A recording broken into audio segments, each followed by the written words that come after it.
सप्रेम सादर प्रणाम करता हूँ।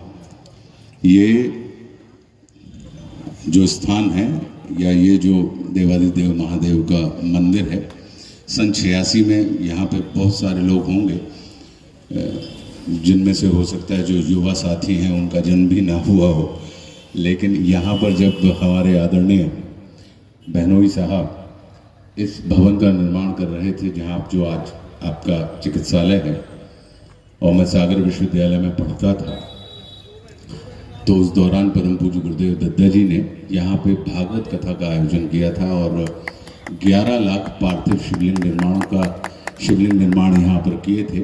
और उसी दौरान परम पूज्य दद्दा जी ने DI को हम सबको आदेश दिया कि भाई किसी भी चिकित्सालय के आगे, किसी भी अस्पताल के आगे जो ज्ञान विज्ञान ध्यान धारणा समाधि आरोग्य के दाता हैं उनके मंदिर की स्थापना यहाँ पर होना चाहिए, क्योंकि बाकी जो इस बिल्डिंग में है वो सब डॉक्टर कहलाते हैं, लेकिन जो यहाँ पर उपस्थित रहते हैं वो चिकित्सक कहलाते हैं। अब चिकित्सक, हम अक्सर डॉक्टर को चिकित्सक हम समझते हैं कि डॉक्टर अंग्रेजी में हो गया और चिकित्सक हिंदी में हो गया, लेकिन डॉक्टर और चिकित्सक में बहुत अंतर होता है। चिकित्सक का अर्थ होता है जो चित्त और काया में व्याप्त विकारों को समझकर उसका निदान कर सके, ऐसी चेतना को आप चिकित्सक कहते हैं। तो यहाँ से हमें दवाइयाँ मिल सकती हैं, लेकिन यहाँ से हमें स्वास्थ्य मिलता है। यहाँ से हमें किसी भी चीज़ के उपचार मिल सकते हैं, लेकिन समाधान हमें यहाँ से मिलता है। तो अगर हमारे कोई भी समाधान जीवन में किसी भी चीज़ की उपचार तो हम यहाँ से प्राप्त कर लेंगे, लेकिन समाधान के लिए हमको इनके श्री चरणों में सदैव नत रहना चाहिए, विनत रहना चाहिए। तो इसी नाते परम पूज्य दद्दा जी ने यहाँ पे देवादिदेव महादेव के मंदिर की स्थापना की थी। और ये मेरा सौभाग्य है कि उस दौरान पूरे 7 दिन का कार्यक्रम, जैसा कि आप सब जानते हैं कि भागवत मतलब हरि की कथा हो रही थी और हर का निर्माण हो रहा था। तो यहाँ पर इस भवन के शुरू होने के पहले पूज्य दद्दा जी ने यहाँ पर हरि का निर्माण करवा दिया, हर का निर्माण करवा दिया और हरि की कथा कर दी। तो मुझे ये पूरा विश्वास है कि ये जो बिल्डिंग है आपकी, यहाँ पे जितने भी लोग आते होंगे निश्चित रूप से यहाँ पर उनको उपयुक्त उपचार मिलता होगा और इन डॉक्टर्स के द्वारा किए गए उपचार के माध्यम से यहाँ के समस्त लोगों को कहीं ना कहीं स्वास्थ्य मिलता होगा। तो ऐसी हम परमात्मा देवादिदेव महादेव से प्रार्थना करते हैं कि ऐसी कृपा जो उन्होंने इस भवन के निर्माण के पहले यहाँ पर की थी वो सदैव वर्तमान रखे। और ये मेरा सौभाग्य था कि उन 7-8 दिनों में मैं लगातार यहाँ पे मौजूद रहा था। और गर्मी के दिन थे। अब आप आज के आशुतोष राणा से न अंदाज लगाने लगी मनो, अब हम 86 की बात कर रहे हैं। तो जो छत है ए पे हम रात में सोते थे, तो कैसे तक कछु ऐसी व्यवस्था ही नहीं थी कि अपन कहाँ रुके हैं कैसे हो, और कछु ऐसी अपनी व्यवस्था की जरूरत भी नहीं थी। जहाँ मिली दो तहीं रहे सो वाली बात, वैसी वाली स्थिति अपनी भी थी। तो जई के छत के ऊपर रात में कैसे अच्छी मतलब कमाल की गर्मी पड़त थी। अब गर्मी पड़ी तो जबरन धन जाओ आप कोठरिया में, जैसे अच्छा है कि भैया आसमान के नीचे और 6 सुबह उठना ही है। तो आप छत पे अगर सो तो ज़्यादा देर आप सो नहीं सको। जो दद्दा जी भी चाहते कि बेटा तुम्हें तो सोवे नहीं आए, इतने पे तुम शिव के लाने आए हो। तो ऐसी वाली स्थिति थी। तो इस पूरी बिल्डिंग के साथ या इस पूरे प्रांगण के साथ हमारा काफ़ी करीब का संबंध रहा है। मैं आज गणतंत्र दिवस भी है, तो मैं परम पूज्य परमात्मा देवादिदेव महादेव से प्रार्थना करता हूँ, क्योंकि जो गणपति हैं, गणपति जो इन्हीं के पुत्र हैं और जो हमारे द्वारा जो हम जिस तंत्र के आदि हैं वह गणतंत्र कहलाता है। तो जो गणतंत्र के जो अधिपति हैं गणपति हैं और वो जो इनके पुत्र हैं, तो हम और आप सब कहीं ना कहीं जो एक चीज़ कही जाती है कि चीन के जन, रूस की गन और अमेरिका के धन से बड़ा है भारत का मन।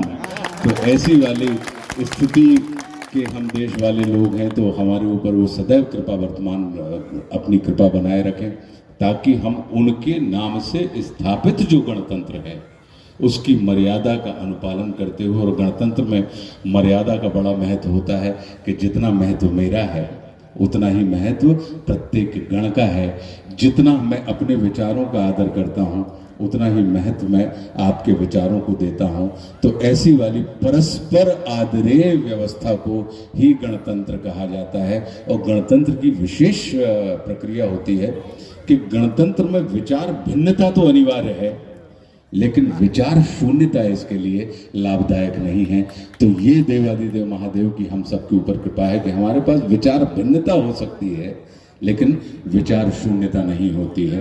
तो ऐसी हम प्रार्थना करते हैं, बधाइयाँ देते हैं कि हम और आप सब एक दूसरे के कंधे से कंधा मिलाकर अपने इस तंत्र को पूरे विश्व में बहुत ही आदरेय के रूप में स्थापित करें, ऐसी हमारी कामना है। तो आप सभी को बहुत बहुत धन्यवाद। मैं आपके जिला चिकित्सा प्रकाशन का भी धन्यवाद देता हूं, क्योंकि कहा जाता है कि अस्पतालों के परिसर में किसी भी किस्म के साउंड नहीं लगाए जाने चाहिए, चाहे वो मतलब गाड़ी को हॉर्न हो और चाहे जो स्थान पे अपन माइक बोल रहे हैं। तो इनने बड़ी दयालुता पूर्वक, या हो सकता है कि भैया सन्य भैया को इतो दबदबा हो, या जैसे अपने पटेरिया भैया बैठे हैं, विकास भैया बैठे हैं, इनकी दहशत में उनने कह दी हुई कि भैया लगो रहने यार रहते थोड़ी बहुत माइक की। तो हम उसकी गरिमा का भी ध्यान रखते हुए हम यहाँ पर अधिक समय नहीं लेंगे। हम सिर्फ यही कहेंगे कि परम पूज्य गुरुदेव दत्ता जी की स्मृति में यहाँ पे बरमान, जहाँ से मैं अभी आया हूँ, श्रीमद् भागवत कथा का आयोजन चल रहा है। तो आप सभी सब परिवार वहाँ पर आमंत्रित हैं कि आप आएँ, क्योंकि कहा जाता है कि कलयुग में परमात्मा के नाम के स्मरण का और उनकी कथा के श्रवण का बड़ा महत्व होता है। तो हम सिर्फ क्या कर सकते हैं, हम सिर्फ यही कर सकते हैं कि जो आयोजन हम अपने परम पूज्य गुरुदेव दत्ता जी की स्मृति में कर रहे हैं, और हमारा ये विश्वास है कि अगर किसी चमकते हुए सूर्य के प्रकाश के नीचे मैं बैठा हूँ और अगर उसी प्रकाश के नीचे आप भी बैठ गए तो मेरी तरफ आने वाली लाइट या रोशनी कम नहीं होगी। मुझे भी सूर्य उतनी ही D3 या उतनी ही रोशनी प्रदान करेगा जितनी वो आपको करेगा। तो हम बहुत आत्मीयता पूर्वक आप सबको आमंत्रित करते हैं। कल कथा का समापन है, आज 6वां दिवस है। तो यदि आपके पास समय सुविधा हो तो आएँ। 2 बजे से 5 बजे तक वहाँ पे कथा होती है, और इसी हम सुन ही रहे हैं, हमारे इष्ट मित्र सब सुन ही रहे हैं। आपके बिल्कुल ऐसे मेरे ख्याल से 35-40 मिनट की दूरी पे है, तो 30 मिनट की दूरी पे है। तो अगर न हो तो ऐसे योग संयोग बना लो, उतई आओ तो उतई पे भोजन भी करो। आप घर भोजन तो करते ही रहे तो, लेकिन जब आप किसी ऐसे आयोजन में जाते हैं तो वह भोग हो जाता है, वह प्रसाद हो जाता है। तो आप वहाँ पर आएँ और अपनी जूठन वहाँ पे गिराएं, और अगर भोजन करें तो ये और आनंद की बात होगी, क्योंकि भई तुक भई तान भई भोजन भई स्नान कैसे मातेश्वरी नर्मदा जी होते हैं ही हैं। तो अगर न हो तो अपने उतई पे नहाओ, उतई पे अपने स्नान कर ले, उतई पे अपने भजन मतलब है उनको श्रवण कर लो, और उतई पे अपने भोजन हो गए तो हमाओ भी जीवन धन्य हो जाए और आपको भी जीवन धन्य हो जाएगा। कैसे धर्म का जो मतलब होता है, एक चीज़ होती है स्वार्थ, जिसमें आपका सिर्फ स्वयं का विकास होता है, स्वयं का कल्याण होता है, लेकिन एक चीज़ होती है परमार्थ, जिसमें आप स्व से संसार की तरफ यात्रा करते हैं कि आप संसार का अगर कल्याण हो जाता है तो आपका भी कल्याण हो जाता है। तो धर्म की जो हमारे सनातन में व्यवस्था है वो स्वार्थ आधारित नहीं होती है, वो परमार्थ आधारित होती है। तो अगर हमें निमित्त बनाकर परम पूज्य गुरुदेव ने एक ऐसी मतलब जो विश्व के गुरु हैं, विश्व गुरु कहा जाता है भगवान श्री कृष्ण को, अगर उनकी कथा का आयोजन मातेश्वरी नर्मदा के तट पर, नर्मदा जी के बारे में चूंकि ये कहा जाता है कि आप संसार में कहीं भी तपस्या कर लें, लेकिन उसका फल जो होता है वो मातेश्वरी नर्मदा के तट पर ही मिलता है। तो इसलिए हमारे शास्त्रों में ये बात कही गई है कि नर्मदा के कंकण, प्रत्येक कंकण जो है वो शंकर के रूप में स्थापित होता है। क्यों? क्योंकि वो कर्मदायी नहीं, वो फलदायी मातेश्वरी हैं। तो अगर आप आते हैं तो मुझे बड़ा सुख मिलेगा। और चूंकि देवादिदेव महादेव से हम उन्हीं की स्तुति के माध्यम से आप सबके, हम सबके कल्याण की कामना के साथ मैं उन्हीं से एक मंत्रोक्त निवेदन कर रहा हूँ कि जटाओं में है जिनके जल प्रवाह, मात गंग का गले में जिनके सच रहा है हार विश्व जंग का, डमट डमट डमट डमरू कह रहा शिव शिवम, तरल अनल गगन पवन धरा धरा शिव शिवम। वे नंदनी के वंदनी नंदनी स्वरूप है, वे तीन लोक के पिता स्वरूप एक रूप है, कृपालु ऐसे है कि चित्त जप रहा शिव शिवम, तरल अनल गगन पवन धरा धरा शिव शिवम। विशेष है अशेष है प्रशेष है विशेष है, जो उनको जैसा धार ले वे उसके जैसा भेष है। अपने तक कही जाता ना कैसे कि महादेव शिव को अगर आप वट के नीचे बना दो, देवादिदेव महादेव शिव को जो बनाता है वो उसके नाम को प्रसिद्ध कर देते हैं, और जहां पे बनते हैं वो उस स्थान को प्रसिद्ध कर देते हैं, वो अपना अस्तित्व जो है वो उसके अस्तित्व में विलीन कर देते हैं। कि अगर आपने वट वृक्ष के नीचे बनाया तो लोग कहते हैं कि वो बटेश्वर महादेव है, अगर नर्मदा जी के किनारे बनाए तो उन्हें कहते हैं कि वे नर्मदेश्वर महादेव हैं, अगर उनको मान लीजिए कि विकास भाई ने बनाया तो उन्हें कहा कि वे विकासेश्वर है, अगर परमात्मा श्री राम ने बनाया तो वो रामेश्वर हो जाते हैं। तो मतलब जो उनको बनाए हुए उसके जैसे हो जाते हैं, जहां पे बनाए, क्योंकि उनकी बड़ी एक अद्भुत, आप देखें कि देवादिदेव महादेव का वाहन कौन है? नंदी। और मातेश्वरी अन्नपूर्णा माता पार्वती को वाहन कौन है? शेर। तो क्या नंदी और शेर जी एक दूसरे के दोस्ता हैं? हाँ भैया, एक दूसरे के आहार हैं जी, इनके बेमेल है, एक दूसरे के शत्रु हैं। उनने कही कि बड़े पुत्र हैं कार्तिकेय महाराज, उनको वाहन कौन है? और जो छोटे पुत्र हैं गणपति जी, उनके वाहन कौन है?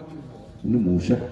तो अब जो मोर और मूषक जी का एक दूसरे के दोस्त हैं नहीं है, लेकिन आप आनंद देखें ओगड़दानी के दरबार का कि एक दूसरे के परस्पर शत्रु एक समय में एक साथ वहां पर मौजूद हैं। वो कहते हैं कि आप एक दूसरे को देख के गुर्रा सकते हो लेकिन काट नहीं सकते, खा नहीं सकते। तो ऐसे गणतंत्र है कि हम एक दूसरे को देख कर गुर्रा सकते हैं, मनो एक दूसरे को खा नहीं सके, काट नहीं सके। तो कितनी बड़ी, मतलब वो अगर देख, तभी कहीं ना कहीं ये गणतंत्र की जो स्थापना है कि मतलब संसार की तमाम विसंगतियां जिनकी उपस्थिति में संगति में रूपांतरित हो जाएं, ऐसी अवस्था को शिव अवस्था कहा जाता है। शिव अर्थात कल्याणकारी, कि हम जो विसंगतियों को संगति में परिवर्तित कर दें, प्रतिकूल परिस्थितियों को अनुकूल परिस्थितियों में कन्वर्ट कर दें, ऐसी अवस्था और ऐसी चेतना जहां पर उपस्थित होती है तो वो शिव हो जाते हैं। तो वे शेष हैं अशेष हैं विशेष हैं प्रशेष हैं, जो उनको जैसा भार ले वे उसके जैसा भेष है। वे नेत्र सूर्य देवता का चंद्रमा का भाल है, विलय भीवे प्रलय भीवे अकाल महाकाल है, उसी के नाथ हो गए जो उनके साथ हो लिया, वही के हो गए हैं वे जहां सुना शिव शिवम, तरल अनल गगन पवन धरा धरा शिव शिवम, डमट डमट डमट डमरू कह रहा शिव शिवम। तो आप सभी को बहुत सारी शुभकामनाएं। मैं एक निवेदन ये करूंगा, जैसा कि आप जानते हैं कि मैं जजमान हूं उस कथा का, हालांकि जजमान जैसी भाषा में हमारा विश्वास नहीं है, क्योंकि हमारा ये मानना है जजमान कौन होता है? जो घर का मालिक हो उसको आप जजमान कहते हैं। लेकिन क्या इस जगत के मालिक हम और आप हैं? हम तो अतिथि हैं साहब। परमात्मा, इस जगत का मालिक कौन है? इस जगत का तो जजमान परमात्मा ही है। हम और आप जो हैं वे अतिथि हैं। लेकिन विसंगति देखो कि जो अतिथि हैं वो अपने आप को जजमान कहने लगते हैं, और जो मालिक हैं स्वामी हैं उनको वे कहने लगते हैं कि भैया इनकी हो रही है। लेकिन लौकिक दृष्टि से चूंकि जजमान कहा जाता है हमको और आपको, तो उस लौकिक भाषा का भाव वो नहीं है। भाव ये है कि हम तो जगत में आए हैं और आपकी बड़ी कृपा है कि हमारे आने के बाद और हमारे जाने के पहले अगर हमारा रहना सार्थक हो गया तो हमारा आना भी सार्थक हो जाएगा और हमारा जाना भी सार्थक हो जाएगा। तो उस लौकिक भाषा का इस्तेमाल कर रहा हूं, चूंकि जजमान हूं इसलिए मुझे कथा में चाहे महाराज जी भलाई लेट हो जाएं 10-15 मिनट, मनो जजमान है महाराज जी के पहले उते उपस्थित रहो चाहिए, ऐसी बात कही जाए। तो हमारे जो अब अपनी देखा दिखाई भाई है, ठीक है, चाहे मिल वो न मानी हो, है ना। तो जब देखा दिखाई में वे तो सैन सपाटा भाई हैं अपने तुमने कि अब दिल अगर लग रहा हो तो लग जाए और न लगा उनने के भैया नहीं पसंद नहीं आई बात, लेकिन सैन सपाटे को ही माना जाए। फिर कभी आएंगे हम जब इत्मीनान से कुछ बातें आपकी हम सुनेंगे, कुछ बातें हमारी आप सुनेंगे। जा तो अब संजय पिचपुरिया जी ने रपट परे की हर गंगे कर ली कि एक महाराज चले जा रहे थे, कहाँ बोले कि नर्मदा जी किनारे चले जा रहे थे, खरबूजा रबूजा धरे थे वे अपने संगे। अब अचानक उनको हाथ स्लिप हो गया, खरबूजा गिर गया नर्मदा जी में, उनने कि अब जो तो गिर ही गया, तो उनने तुरंत पंडित जी बुलाए और उनने कहा कि नहीं खरबूजा समर्पयामी, हमने खरबूजा समर्पित ही कर मिलाए थे भैया। तो ऐसी जरपट पड़ेगी हर गंगे भैया। तो आप जानत हो कि बहनोई को दबाओ, हमारे बहनोई साहब हैं इनने बताए हुए सुरेंद्र चौहान जी, चूंकि बहन के का प्रभाव बना रहे इसलिए बहनोई के दबाव को साले निश्चित रूप से स्वीकार करते हैं। तो ये जो चीज़ है तो ये रिपट पड़ेगी हर गंगे भैया। मनो हम जल्दी आए, फिर अपन बैठे, लंबी बातें हुई हैं। बाकी आप सब अगर वहां पर पधारेंगे, हरि की कथा का श्रवण करेंगे तो मुझे सचमुच में बहुत सुख मिलेगा।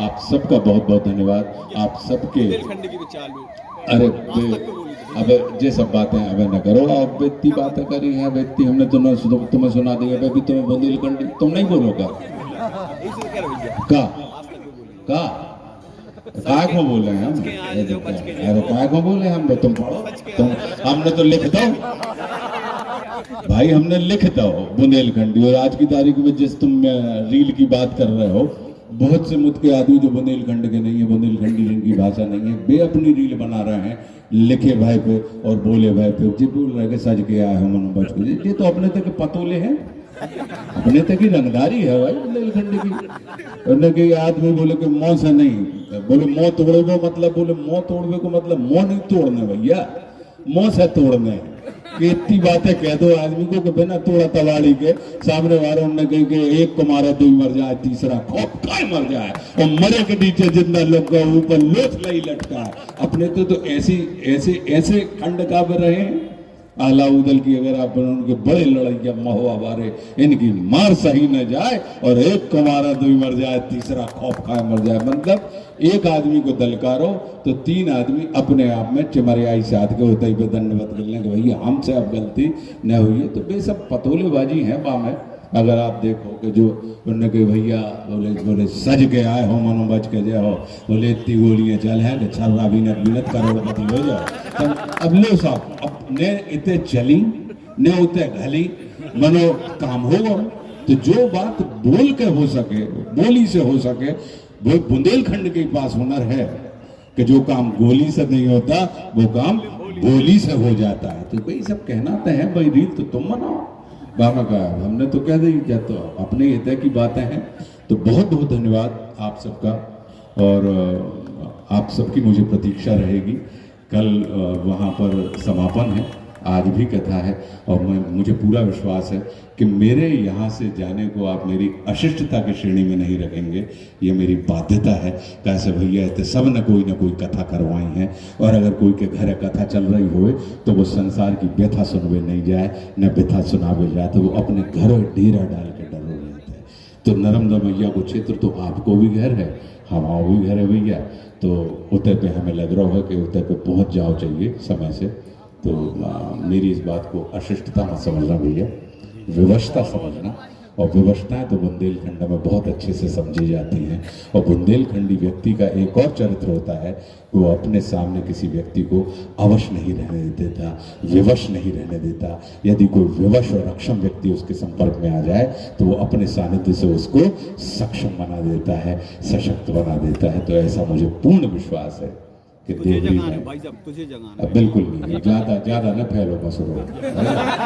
मतलब हम अगर मान लो इतने गुड़े के बोल रहे थे जी, अब काके को चपेट में जो गाड़ा में जो और अरे जब इतनी हम बात कर रहे हैं कथा और व्यथा की उते पे जे इतनी पे तो जे जगह ने हम सूझे हैं भैया, हम तुम्हें जगह है ना, बिल्कुल नहीं, एक दो लाइन नहीं, फिर बुलाओ रिपोर्ट पर कि हर गंगे में सब नहीं मिल सके।